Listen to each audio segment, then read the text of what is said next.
CPI സംസ്ഥാന council ഇന്ന് സമാപിക്കും. തെരഞ്ഞെടുപ്പിൽ ഭരണവിരുദ്ധ വികാരമുണ്ടായെന്ന് വിലയിരുത്തൽ. മുഖ്യമന്ത്രിക്കെതിരെയും വിമർശനം.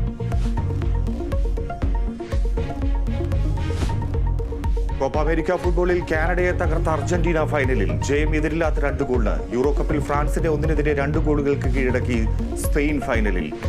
യൂറോ കപ്പ് ചരിത്രത്തിൽ ഗോൾ നേടുന്ന പ്രായം കുറഞ്ഞ താരമായി ലാമിൻ യമാൽ.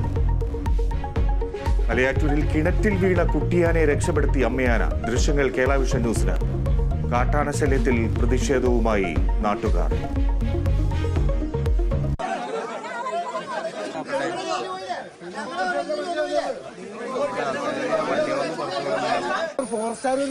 ഒരു കാര്യത്തിൽ തീരുമാനം ഇവരുടെ മുമ്പിലില്ല.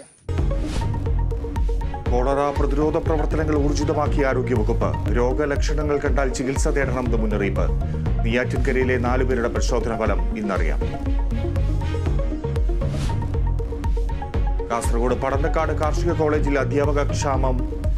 500ഓളം വിദ്യാർത്ഥികളുള്ള കോളേജിൽ ഒഴിഞ്ഞുകിടക്കുന്നത് 34 തസ്തികകൾ. പഠനകാര്യങ്ങളിൽ പ്രതിസന്ധിയെന്ന് വിദ്യാർത്ഥികൾ.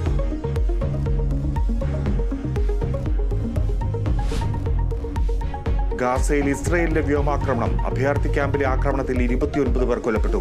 മരിച്ചവരിൽ സ്ത്രീകളും കുട്ടികളും.